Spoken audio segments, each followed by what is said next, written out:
Hello दोस्तों, स्वागत है आपका आज के डिस्कशन में। तो चलिए स्टार्ट करते हैं आज का डिस्कशन। पहला क्वेश्चन है, वित्तीय समावेशन सूचकांक के संदर्भ में निम्नलिखित कथनों पर विचार कीजिए। पहला ऑप्शन है कि एफ आई इंडेक्स यानी कि फाइनेंशियल इंक्लूजन इंडेक्स का निर्माण बिना किसी आधार वर्ष के किया गया है। पहला ऑप्शन ये है। दूसरा है, सूचकांक आर्थिक मामलों के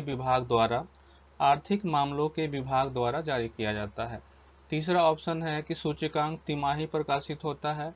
चौथा ऑप्शन है, यह बैंकिंग और निवेश क्षेत्रों के वितरण को शामिल करने वाला एक व्यापक सूचकांक है, लेकिन इसमें बीमा और डाक क्षेत्र शामिल नहीं है। इसका जो आंसर है वो आपको हो जाएगा केवल एक, यानी कि इनमें से कितने सही हैं, तो केवल एक हैं। यानी कि एफआई इंडेक्स जो का निर्माण जो है वो बिना किसी आधार वर्ष के किया जाता है। सूचकांक आर्थिक मामलों के विभाग द्वारा जारी किया जाता है, ये गलत है। सूचकांक जो है वो आरबीआई जारी करता है। सूचकांक तिमाही प्रकाशित होता है, ये भी गलत है। सूचकांक जो है प्रत्येक वर्ष जुलाई में प्रकाशित किया जाता है। ठीक है, प्रत्येक वर्ष जुलाई में प्रकाशित किया जाता है। यह बैंकिंग और निवेश क्षेत्रों के विवरण को शामिल करने वाला एक व्यापक सूचकांक है, जिसमें बीमा और डाक क्षेत्र को शामिल नहीं किया है, ये भी गलत है। इसमें वित्तीय समावेशन के सभी क्षेत्रों को शामिल किया गया है। चलिए इसका व्याख्या देखते हैं। आरबीआई ने कहा है कि वित्तीय समावेशन सूचकांक जो देश भर में वित्तीय समावेशन की सीमा को दर्शाता है, उसमें मार्च 2023 में 60.1 से मार्च 2024 में 64.1 की वृद्धि हुई है। इसलिए कथन दो जो है वो सही नहीं है। ठीक है, सूचकांक 0 से 100 के बीच एक एकल मान में वित्तीय समावेशन के विभिन्न पहलुओं पर जानकारी को दर्शाता है, जहां 0 जो है वो पूर्ण वित्तीय बहिष्करण का प्रतिनिधित्व करता है और 100 जो है वो पूर्णतः वित्तीय समावेशन के लक्ष्य को दर्शाता है।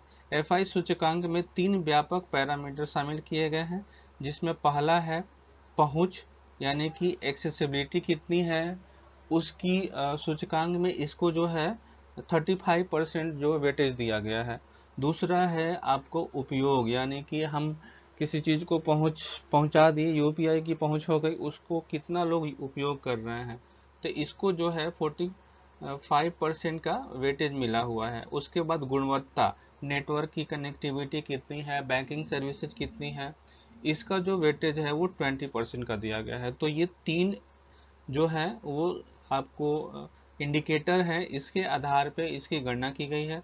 सूचकांक को सरकारी और संबंधित क्षेत्रीय विनियामकों के परामर्श से बैंकिंग, निवेश, बीमा, डाक और पेंशन क्षेत्र के विवरण को शामिल करते हुए एक व्यापक सूचकांक के रूप में परिकल्पित किया गया है। इसलिए कथन 4 जो है वो सही नहीं है। एफआई इंडेक्स का निर्माण किसी भी आधार वर्ष के बिना किया गया है, ये जो है सही है। किसी भी आधार वर्ष के बिना किया गया है और इस तरह यह वित्तीय समावेशन की दिशा में वर्षों से सभी हितधारकों के संचयी प्रयासों को दर्शाता है। इसलिए कथन 1 जो है वो सही है। एफआई इंडेक्स हर साल जुलाई में सालाना प्रकाशित होता है, इसलिए कथन 3 जो है वो सही नहीं है। इसलिए विकल्प 1 जो है वो सही उत्तर हो जाएगा इसका। अगला क्वेश्चन है कि भारतीय अर्थव्यवस्था के संदर्भ में संपार्श्विक उधार और उधार दायित्व निम्नलिखित के साधन है। ये क्वेश्चन जो है यूपीएससी 2024 के पीटी में पूछा गया है। यूपीएससी 2024 के पीटी में पूछा गया है। तो क्वेश्चन है कि भारतीय अर्थव्यवस्था के संदर्भ में संपार्श्विक उधार और उधार दायित्व निम्नलिखित के साधन हैं। तो पहला है बॉन्ड बाजार, दूसरा विदेशी मुद्रा बाजार, तीसरा है मुद्रा बाजार और चौथा है शेयर बाजार। इसका आंसर जो है वो आपको मुद्रा बाजार होगा। इसका एक्सप्लेनेशन देखते हैं। जी सेक यानी कि गवर्नमेंट सिक्योरिटी जो होती है, गवर्नमेंट सिक्योरिटी का बाजार मुख्य रूप से दीर्घकालीन निवेशकों को सेवा प्रदान करता है, जबकि मुद्रा बाजार क्या है, अल्पकालीन निवेश के अवसर प्रदान करता है। मुद्रा बाजार लेन देन का उपयोग आमतौर पर गवर्नमेंट सेक्टर बाजार सहित अन्य बाजारों में लेन देन को निधि देने और अल्पकालीन तरलता की कमी को दूर करने के लिए भी किया जाता है। शॉर्ट टर्म लोन लेना है, शॉर्ट टर्म पैसा इन्वेस्टमेंट लेना है, तो हम लोग मुद्रा बाजार के तौर पे मुद्रा बाजार को प्राथमिकता देते हैं। मुद्रा बाजार को की अधिकतम अवधि जो है वो 1 वर्ष होती है। 1 वर्ष के भीतर अवधि के आधार पर मुद्रा बाजार की को निम्नलिखित रूपों में विभाजित किया जाता है। पहला है कि ओवरनाइट मार्केट, लेन देन की अवधि 1 कार्य दिवस के रूप में होती है, जिसको जो एक ही दिन का मार्केट होता है उसको ओवरनाइट मार्केट बोला जाता है। नोटिस मनी मार्केट, लेन देन की अवधि 2 दिनों से 14 दिनों तक की होती है। टर्म मनी मार्केट, लेन देन की अवधि 15 दिनों से 1 वर्ष तक की होती है। मनी मार्केट इंस्ट्रूमेंट में call money, repo, T bill, cash management bill, commercial paper, certificate of deposit, collateral borrowing और लैंड ऑब्लिगेशन शामिल हैं। इसलिए इसका आंसर जो है वो सी हो जाएगा। अगला क्वेश्चन है कि तरलता समायोजन सुविधा यानी कि लिक्विडिटी एडजस्टमेंट फैसिलिटी के संदर्भ में निम्नलिखित कथनों पर विचार कीजिए। यह आरबीआई द्वारा अनुसूचित वाणिज्यिक बैंकों और क्षेत्रीय ग्रामीण बैंकों को दी जाने वाली सुविधा है। पहला ऑप्शन है।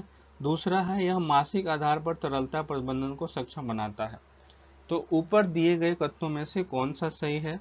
तो इसका आंसर जो हो जाएगा आपका, इसका आंसर हो जाएगा आपका डी, यानी कि LAF जो है आरबीआई द्वारा अनुसूचित वाणिज्यिक बैंकों आरबीआई को छोड़कर, आरआरबी को छोड़कर, ये इसका आंसर जो हो जाएगा वो डी हो जाएगा। यानी कि इसमें ग्रामीण बैंकों को शामिल नहीं किया जाता है और प्राथमिक व्यापारियों को दी जाने वाली एक सुविधा है ताकि आवश्यकता पड़ने पर वे तरलता प्राप्त कर सके या अतिरिक्त तरलता के मामले में अतिरिक्त धनराशि को एसडीएल सहित जी सेक्टर के संपार्श्विक के विरुद्ध रातों रात आरबीआई के पास जमा कर सके। इसलिए कथन 1 जो है वो सही नहीं है। ठीक है, उसमें आरबीआई को भी मेंशन, आरआरबी को भी मेंशन किया गया है जो कि सही नहीं है। LAF जो है दिन प्रतिदिन तरलता प्रबंधन प्रदान करता है, इसलिए जो है कथन 2 जो है वो सही नहीं है। सही नहीं है, मासिक आधार पर नहीं होता है, वो डे बाय डे तरलता प्रबंधन प्रदान करता है।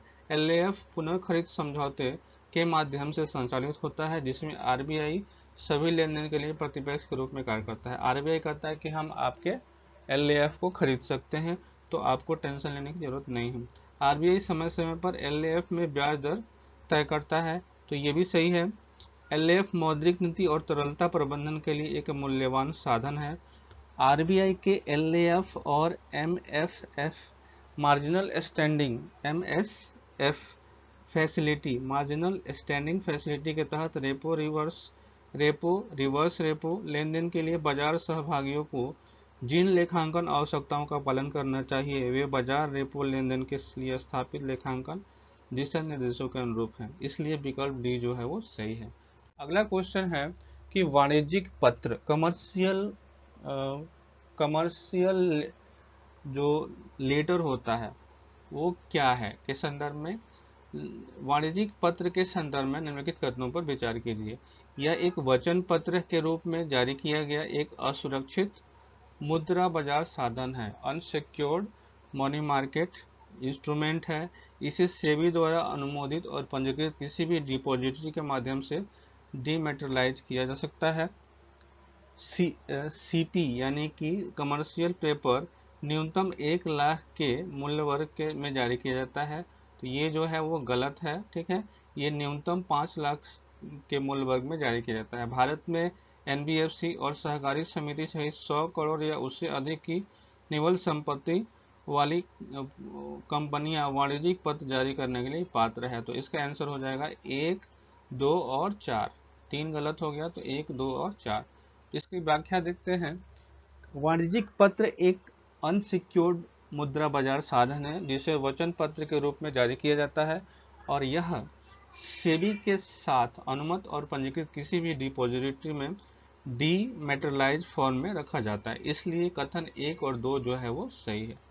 यह एक कमर्शियल पेपर न्यूनतम 5 लाख और उसके गुणकों में अंकित मूल्य पर छूट के साथ जारी किया जाता है। किसी भी जारीकर्ता के CP को अंडरराइट या सह स्वीकृत नहीं किया जाएगा। सीपी पर विकल्प की अनुमति नहीं है, इसलिए कथन 3 जो है वो सही नहीं है। भारत में 100 करोड़ या उससे अधिक की नेटवर्थ वाली कंपनियां, जिनमें एनबीएफसी और एआईएफआई, सहकारी समितियां, सरकारी संस्थाएं, ट्रस्ट, सीमित देयता भागीदारी और आरबीआई द्वारा अनुमत अन्य संस्थाएं शामिल हैं, कुछ शर्तों के अधीन वाणिज्यिक पत्र जारी करने के लिए ये सभी पात्र हैं, इसलिए कथन 4 जो है वो सही है।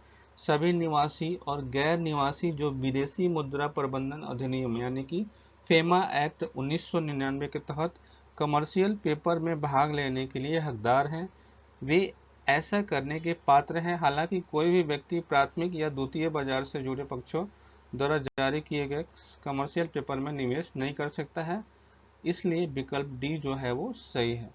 अगला क्वेश्चन है कि ऋणों के सदाबहारीकरण के संदर्भ में निम्नलिखित कथनों पर विचार कीजिए।